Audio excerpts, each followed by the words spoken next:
आज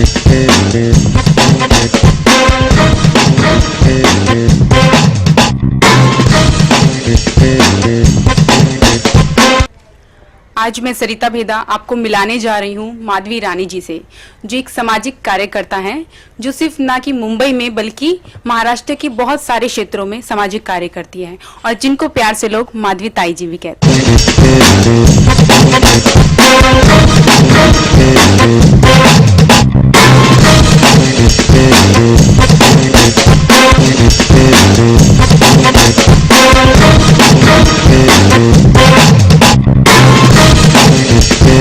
तो माधवी ताई जी, आज प्रायण न्यूज के लिए आपको इंटरव्यू देते हुए कैसा लग रहा है?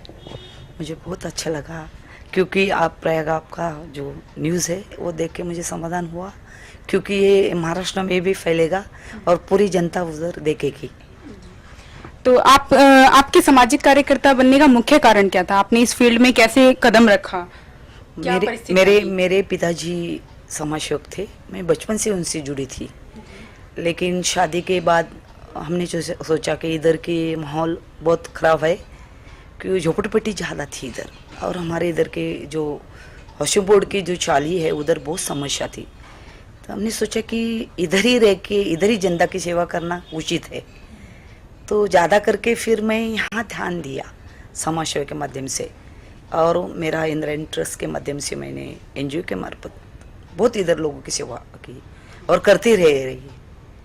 झोपड़पट्टी में तो ज़्यादा कर समस्या लोगों की बहुत होती है, उनके लिए कभी हॉस्पिटल की प्रॉब्लम होती है, कभी पुलिस स्टेशन का प्रॉब्लम होता है, तो उनके लिए कभी भी भागना पड़ता है, चाहे हॉस्पिटल हो चाहे पुलिस स्टेशन हो। और यहाँ की जनता हमारे वो जो बेटा चाली की है वो म्हाड़ा की समस्या ज़्यादा है, तो म्हाड़ा की समस्या के बारे में हमें हाउसिंग बोर्ड मिनिस्टर तक जाना पड़ता है, क्यों न्याय के लिए। क्यों ये रूम हमें हाउसिंग बोर्ड ने जब भी 1960 में दिया था, अभी ओनरशिप के बारे में हमें बहुत कोर्ट तक जाना पड़ा, हाई कोर्ट तक, फिर भी हम लोग उसके समाज सेवा के माध्यम से बहुत अच्छे तरफ से कर रहे हैं लोगों की सेवा, और उनको न्याय भी दिलाने का सोच रहे हैं। जी, आपने अपने जवाब में कहा है कि आपको हॉस्पिटल जाना पड़ता है, पुलिस स्टेशन जाना पड़ता है, तो पुलिस स्टेशन जाने का मेन कारण क्या होता है, मुद्दा क्या होता है? क्योंकि ज़्यादा करके अभी लेडीज़ के ऊपर लेडीज़ की बहुत समस्या है, अत्याचार होता है। ऐसे अत्याचार होने के लिए तो पुलिस स्टेशन ही मेन उधर प्रॉब्लम सॉल्व होता है, नहीं तो ऐसे लेडीज़ के ऊपर बहुत अत्याचार होंगे। उसके लिए उसकी बोले जान बचाने के लिए, सही चाहे न्याय मिलने के लिए पुलिस के पास पहला जाना ही पड़ता है। और रह गई बात समझो माँ बाप है, कोई अपना बेटा उसको संभालता ही नहीं है, तो ज़्यादा करके माँ बेटे के लिए, सास अपने माँ के लिए भी जाना पड़ता है।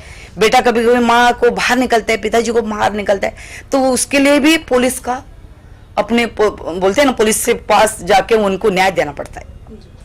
जी, आप अपने सामाजिक कार्य में सिर्फ महिलाओं के लिए ही कुछ करते हैं, या फिर जैसे आजकल हम बहुत सुनने में आ रहा है कि जो महिलाएं अपने इस कानून का जो है बहुत फायदा उठा रही हैं, जैसे रेप का हुआ कोई भी या कोई भी अत्याचार, जी, तो कई बार पुरुष जो वर्ग होता है वो उससे बहुत ज्यादा प्रताड़ित होता है अनावश्यक रूप से, कि उनके खिलाफ झूठी कंप्लेंट की जाती हैं, तो इस बारे में आपका क्या राय है? ऐसे एक कंप्लेंट जब हमारे पास आते हैं कोई भी चाहे, तो दोनों तरफ से हम लोग सोचते हैं क्या है, सच है कि झूठ है, पूरा स्टडी करके फिर उसको न्याय देते हैं। उनके पास से हम लोग को राइटिंग में पहला लेटर लेते हैं कि कौन सी हिसाब से आपके ऊपर अन्याय हुआ है, सामने देखा है तो उसको सामने डायरेक्ट हम लोग करते हैं, लेकिन ऐसा कुछ आया हमारे सब ऐसे कंप्लेंट तो हम राइटिंग में लेते हैं, तेरे पास ऐसा प्रॉब्लम तेरे ऊपर क्यों हुआ, फिर सामने वाले को भी बुलाते ऐसा क्यों आपने किया, तो दोनों का सोच के फिर उसके ऊपर हम लोग उनको न्याय देने का सोचते हैं।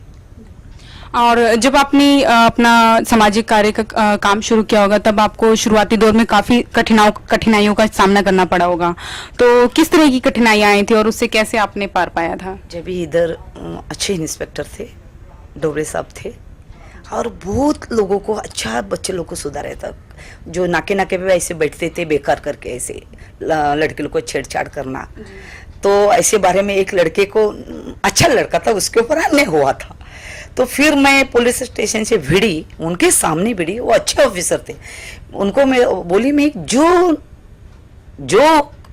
बचपन से अच्छा लड़का और अच्छा तरीके से वो काम कर रहा है और उसको आपने पकड़ के रखा क्यों? और उसके माँ बाप को आप लाके बिठाया, कौन सा अन्याय उसने किया है? तो उसको न्याय के लिए मैं आए तो आपको हम पहचानते नहीं, ऐसे उन्होंने लेकिन हमने जवाब दिया आपको पहचानना ही पड़ेगा। एक समाज सेवी का आपको एक ना एक दिन उसको न्याय लेके लिए आपको आना ही पड़ेगा हमारे सामने। उन्होंने सोचा कि सचमुच मतलब आप देखे जाके उसने कौन सा अन्याय किया, किसके ऊपर किया है, तो आप पकड़ के बैठे। तो उन्होंने भेजा हवलदार को, बोला नहीं सच है मैडम बोल रही है। जब भी मुझे पॉलिटिशियन रात बैठना पड़ा उसके लिए, लेकिन उसको न्याय लेके बैठे, तो उन्होंने न्याय दिया। जी, आप अपने संगठन की ऐसी कौन सी उपलब्धियां हैं जिनसे आप सबको अवगत कराना चाहेंगे, जिनको आपको आज भी याद करके बहुत गर्व होता है? जब भी मुझे ज्येष्ठ नागरिक का कुछ काम होता है ना, मैं करती है ना, तो बहुत मुझे गर्व होता है। क्योंकि मालूम है ज्येष्ठ नागरिक ऐसे किसी के पास जाते हैं, जैसे कभी बेटा उसको घर से बाहर निकलता है, कभी खाने की प्रॉब्लम होती है उनको, तो हम उनको कभी कुछ मदद करते हैं, हो तो खुशी उनके मुंह पे देखते बहुत आनंद मिलता है उससे।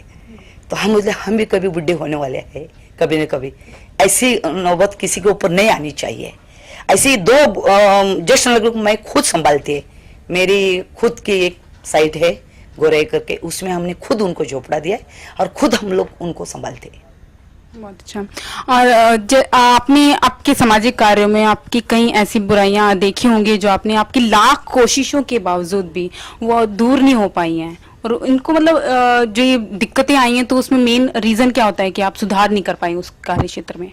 देखिए अभी ज़्यादा करके इधर लोगों की समस्या क्या होती है, बिल्डिंग वाले को प्रॉब्लम ज़्यादा नहीं रहती है, झोपड़ी वाले को और बैठे चाले वाले को प्रॉब्लम बहुत रहती है। तो कभी हमें इतना झगड़ना पड़ता है, बीएमसी चाहे इधर के चाहे प्रतिनिधि हो, बहुत उनसे झगड़ना पड़ता है। और एक स्कूल के बारे में मैं बताती है, विवेक विद्यालय में जो हमारी ट्रस्टी थी, विदाउट फीस बच्चे लोग को पढ़ाती थी। तो उनको वो ऑल यूनिवर्सिटी में फर्स्ट आए 2 बच्चे, वो स्कूल के लिए उनको रिजाइन करना पड़ा था, जो 2 टीचर थे, लेकिन उनको मैं झगड़ी और पूरा मोर्चा लिया और ओपोजिशन के लिए बैठी, लेकिन उनको न्याय दिलवाया। उधर मुझे वो टाइम बहुत दिक्कत आई थी स्कूल में, लेकिन उनको न्याय दिया। वो मुझे बहुत समाधान हुआ कि जो इसका अन्याय हो रहा था, विदाउट फीस लेके पैसा लेके ये गरीब लोगों को बच्चे लोग को पढ़ा रहे, और उसमें क्लास में वो ऑल बॉम्बे में फर्स्ट आए जो स्कूल में से 2 बच्चे, तो उनके लिए न्याय दिया ना, तो वो हमें खुशी हुई। लेकिन दिक्कत भी बहुत आई वो टाइम।